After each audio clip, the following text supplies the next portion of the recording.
Welcome to Current Situation, your weekly political pulse. I'm your host, Joshua Gale, alongside South Carolina State House Representative Jordan Pace. Every week, our goal is to help you navigate the complex world of politics through biblically conservative perspectives. Before we jump into today's conversation, we want to take a moment to thank our sponsor. Right now, God is looking for the heroes of this generation.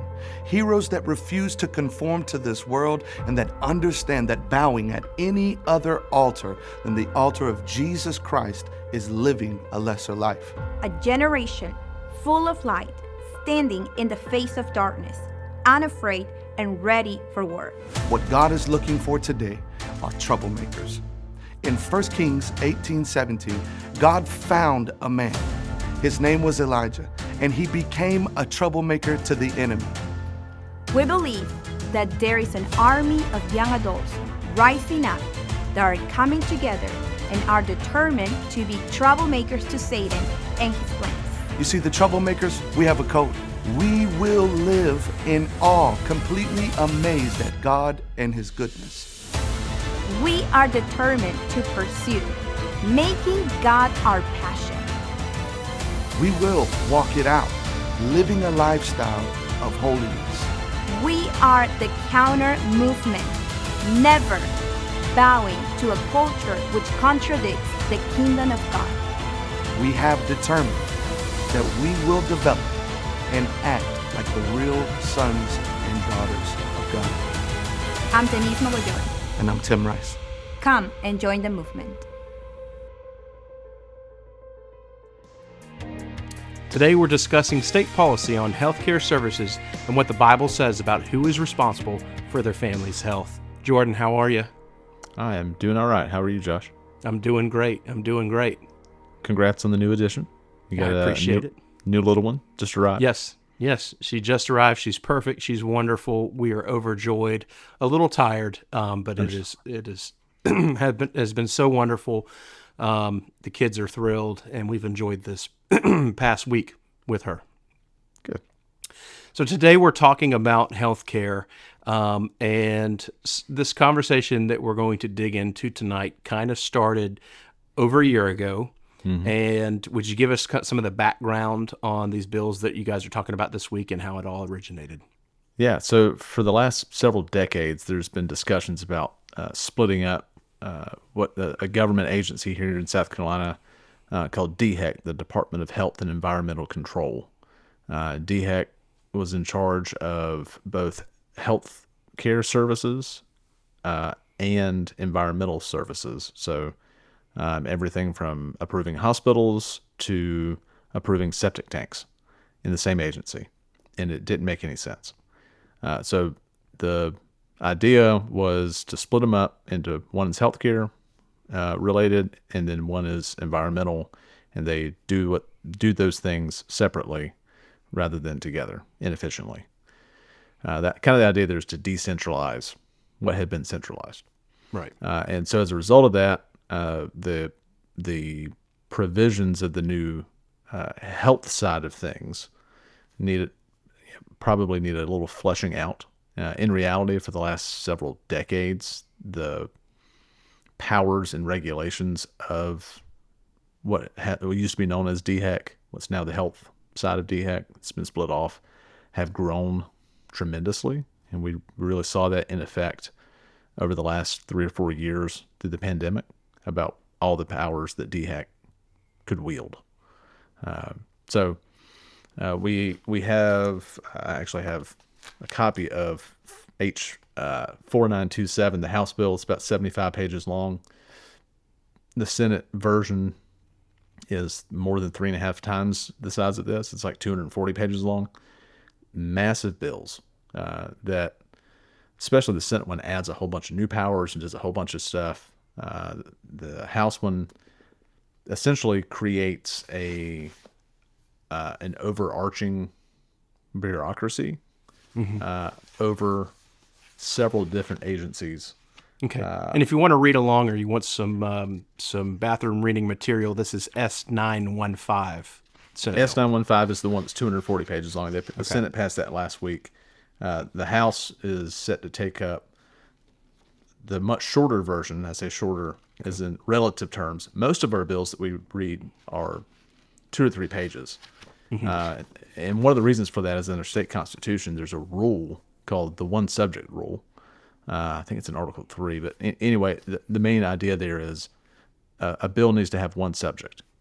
We hear a lot on the news about Washington, D.C. passing things called omnibus bills, where they're like 3,000 pages long and they do 3,000 different things, and they just shove all this stuff into one with the idea of you get one thing and you get one thing, and Right. even if you don't like all these things, So one of the reasons we have this one subject rule is to keep bills relatively short and understandable for people to be able to understand them.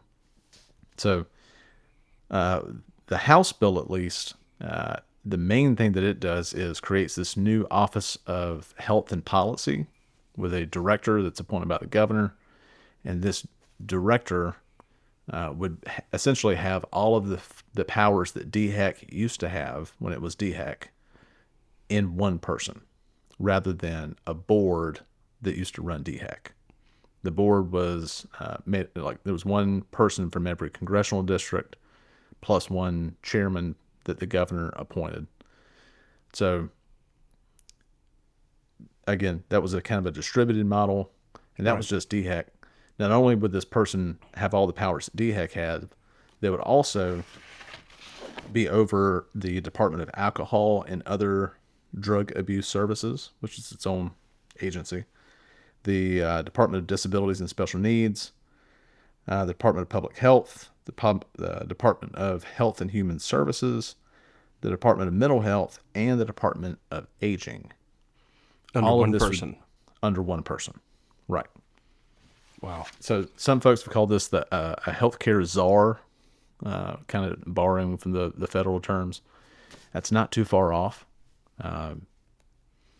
So if folks want to remember back to a few years ago when the pandemic broke out, the governor issued a bunch of executive orders. That was kind of happening all over the country, but here in South Carolina, if you go look at the statutes, DHEC has the power to essentially put you under house arrest. Like if they say that you have a contagious disease, they can quarantine you indefinitely, functionally without recourse until they say you're clear. And in the past, that was between that, the determining whether something was a healthcare emergency. All of these type powers were under a board that was appointed by in conjunction between the governor and the legislature on the delegation levels, like your local legislators. Now, if either of these bills passed and were signed into law, all of that would be under one individual. Okay. So in your opinion, should these agencies be consolidated? And will these bills actually consolidate them? Well, that's the thing. What we kept being told for the last couple of weeks is, this would consolidate these agencies. But during the committee meeting where this bill was discussed, the House Judiciary Committee, one of the committee members asked the subcommittee chairman who was presenting the bill how many state employees would lose their jobs. So inevitably, if you consolidate agencies, then the whole point of that, to streamline it, is to not have as big of an agency, like to shrink it, to consolidate it by definition. Right. So inevitably you would have employees that were redundant. You need to not have them do those things if that's what you're doing. So her question was, how many jobs are we looking to cut? And he said, none. No one's going to lose their job.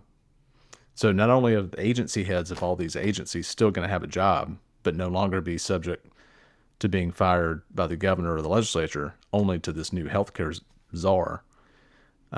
All of the people running these agencies, who they're saying, hey, we need to consolidate them. Now, keep in mind, just a year ago, the claim was we need to split DHEC because it's too big and too consolidated. That's how we're going to save money and be more effective, by splitting it up and decentralizing it, which I agree with. That is how you do it. Absolutely. Now they're saying we need to take all these agencies and not really consolidate them, just build something on top of them. So basically more bureaucracy to control the bureaucracy that's already in place, which to me is not the conservative way to govern. No, absolutely. It's not. It's a way to manage, but not lead, and not lead effectively. And we see that. So it's really, with the question that was raised, would there be any jobs eliminated when you look to consolidate? Because we look for ways to eliminate, unless you're the government, and you can look past it. So what are the dangers in handing powers like this over to a single person who only answers to the government? So, as the bill is written, only the governor could hire and or fire this new Office of Healthcare. So not an elected official. Not an elected official. The only accountability there would be to the governor. Now, we can elect the governor every 4 years, but it's not something that's directly elected or can be directly held accountable. The danger there is, like, if you have a governor, like, for instance, we've seen in Washington State on the left coast. So Washington State has a system very, very similar to this, where they have a health czar who's over all these agencies. The governor appoints. Right now, like today, February 27th of 2024, there are still mask mandates in place in Washington State in certain scenarios, in certain circumstances, because of their healthcare czar. He put them in place, and that's that. That's the danger of having one person be able to say, "Hey, we think you may have a contagious disease. You got to stay in your house until we say you can't, or we're going to put you in a quarantine center until we say you're clean." Previous to that, the authority there was split up amongst a council rather than one person. Now, look, I don't think the government should really even have that authority, period. Right. But if they're going to have it, it needs to be a multitude of wisdom, right? A multitude of voices, right? Checks and balances from around the state, who are those people who have accountability to both the legislature and the governor, not just one individual who only answers to one person. Right. And I'd love to see the resume or the CV for somebody who would be able to speak well into this many different types of agencies with enough credibility. I've worked in healthcare, I've worked in technology, I've worked in all sorts of different verticals, right? Mm-hmm. But that doesn't qualify me to stand there and to direct each one of these, and especially if they were consolidated. So that in itself, seems like a position that's just destined to fail, and somebody else to point blame at, to shift blame to, so that we can say, oh, well, it wasn't me, it was so-and-so. So it smells all the way around. Yeah. If the goal is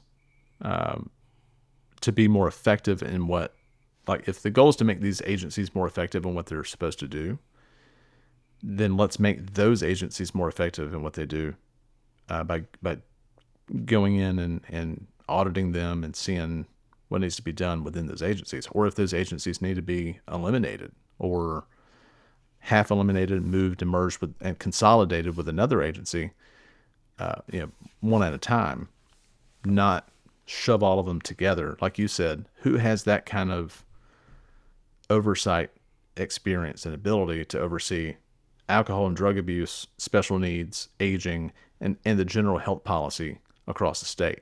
Right now, every county has a health board that your local elected officials put on there, and they kind of help make decisions on a county level about health emergencies or just general things within your county. If this passes, this health czar would have oversight and would control the funding for those local level health boards. It's just a further centralization of all of this stuff. Right. And it's a train wreck. It already is, and it's one waiting to happen. I'm just thinking about just overall health, and you want to trust your healthcare providers, and you want to trust those who are looking out for your well-being. But we've learned over the past couple of years that you can't trust everything that we're presented with, and we can't trust everyone who we thought had our best interest in mind. And we see this everywhere. You just talked about drug and alcohol abuse. If our state agencies all across the country were effective in this, we wouldn't have a lot of these other private entities, and then the nonprofits like the Teen Challenge, and other faith-based ones that do actually work, that learn that you need to have a year to kind of rework your thinking and your mindset, and there's not an easy way off of a lot of these drugs that people are on now. Right. And so if you've ever had to explore any of those agencies and state-ran facilities and, psych institutes and, just all sorts of different things, because we are in a healthcare crisis. Absolutely. And mental health, physical health, obesity, it is, we're in a rat race, and their health is suffering, and stress is through the roof, and heart attacks on Monday are up 75%. All these different things. And when we leave our health care up to the government, we end up with something that is just not able to be done really well. And that's because it's up to the responsibility of the individual to say, your health is in your hands. Yep. Unfortunately, there's not an incredible program. Not even the government, as much as they like to throw money at problems, there's not a program that's gonna save your health, and that's in your hands. So Jordan, we also have to look at protecting our children's health, right? And their ability to access drugs and pharmaceuticals and things like that. Is there anything like that happening in the State House that, is under review? Yeah, we have a bevy of medical freedom bills and bills trying to put medical decisions more closely in the hands of individuals and the doctors they go to, rather than government decisions. Sadly, most of those bills have gone nowhere in committee, while a bill like this that we just discussed has been fast-tracked. And that doesn't make a lick of sense to me, unless we don't actually have a majority in the House that want those things. They most of them would claim that they do, would run on, hey, healthcare is your responsibility. We want to give you the responsibility and the freedom to do these things. But would they put it in practice? I mean, we've seen some strides in that. Like last year, we passed a repeal of something called the Certificate of Need law. Previous, for the past several decades, until we repealed it, hospitals, really any medical facility that wanted to spend more than like $500,000 on their facility, or wanted to have imaging or do surgeries or any of that stuff, not only would have to get licensed by the state, which is fairly normal, they would have to get permission from all of their would-be competitors in that area to open first. So that's one of the reasons, like in Berkeley County, where I live, we didn't have a hospital for several decades in the county, because Roper wanted to open one, and they finally did near Nexon, near Cane Bay. But they could only open it at 50 beds, and they wanted to open it at 100 because they knew all this growth was coming. Right. But they were stopped by their competing hospitals around them. So we did repeal that, which is good. But then we turn around and try to do this and centralize all these decision making to one person at one agency in the government, and it doesn't make.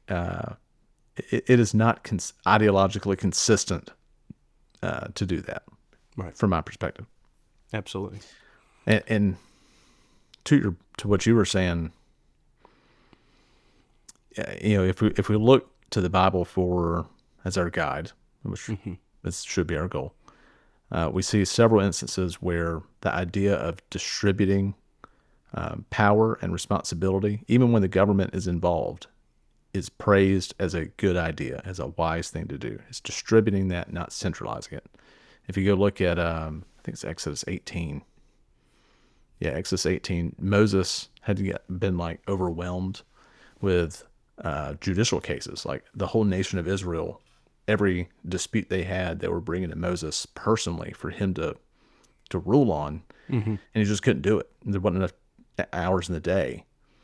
With his father-in-law, inspired by God, it says this in Exodus, God gave him the wisdom to share with Moses, to tell Moses, hey, appoint judges amongst the elders of the tribes, have them sit in judgment on these things, qualified individuals, and let them make these calls.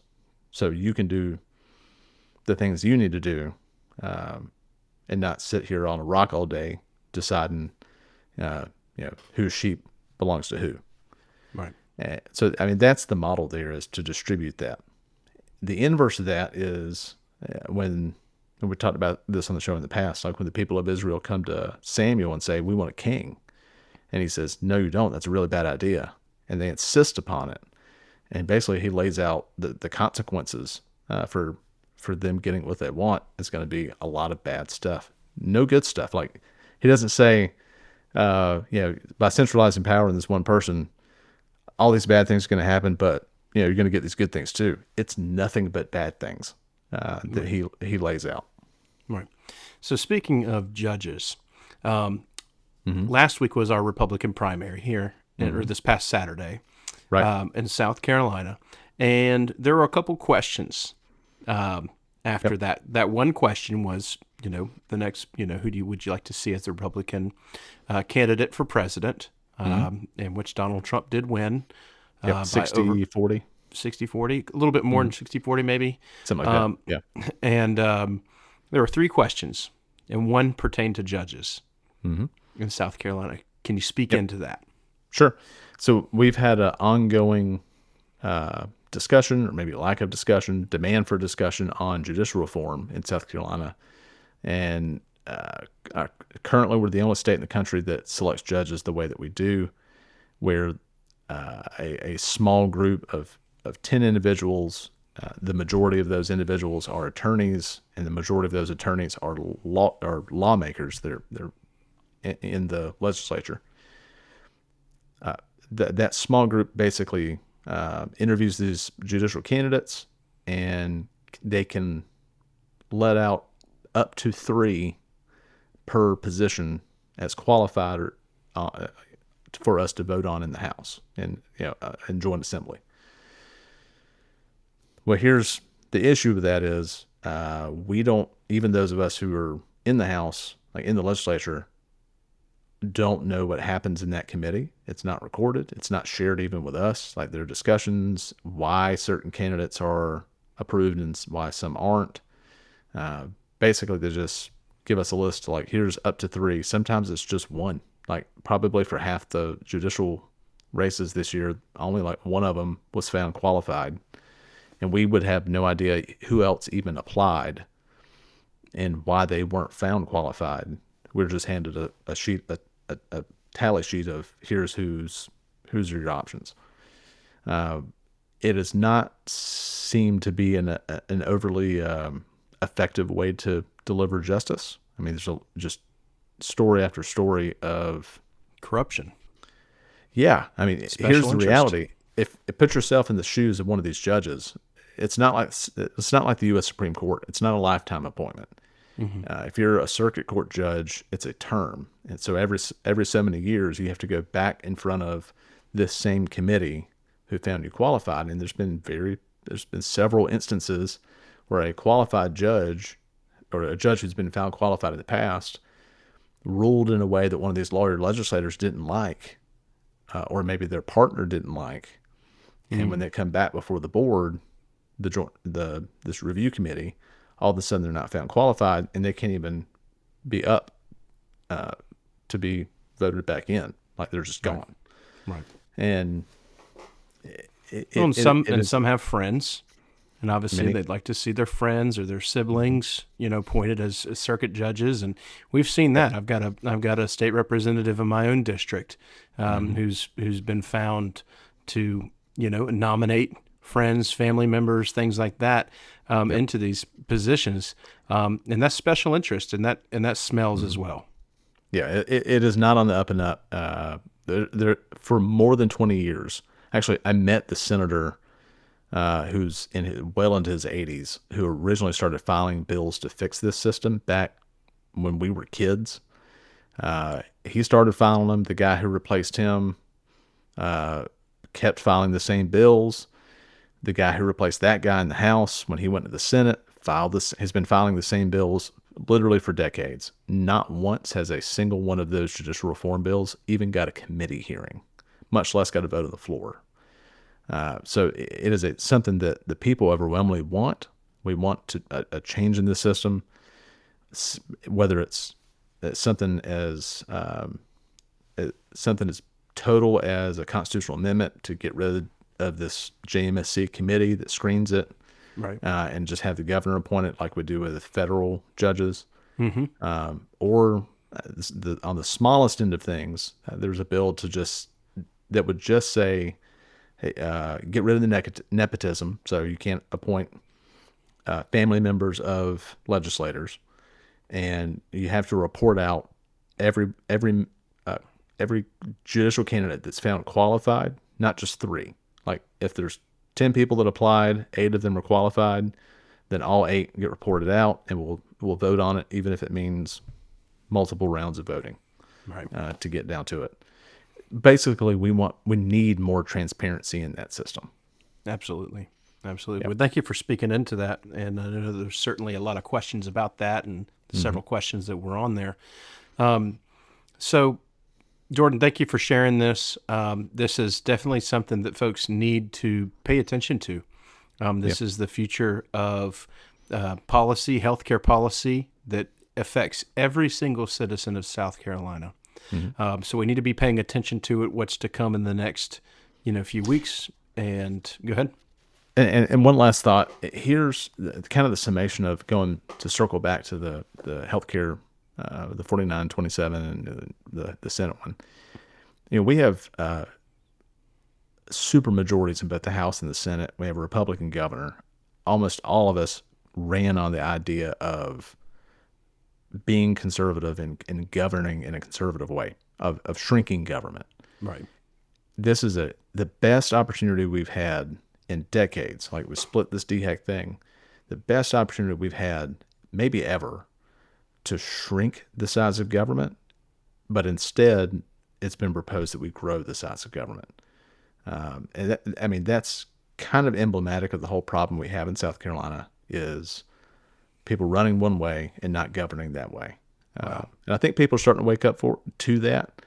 But my hope is, hey, to the folks listening to us, remember this. The next time you're asked to vote or support for these folks, ask them, when they had the opportunity to shrink the power of government, to shrink the size of government, did they do that, or did they grow the size of government regarding this issue?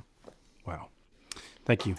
So, Jordan, again, I'll always reference back to the South Carolina Senate app, or the South Carolina legislation app, where you can figure out what's going on in the State House, review some of these bills, things like that, do some investigating for yourself. Always don't just take our word for it. Get involved and look it up, and then hold your state representatives accountable for how they're using their power and authority that we've given them as elected officials. Thank you guys for tuning in to Current Situation. We look forward to sharing more with you next week on what's going on here in South Carolina. Have a great week.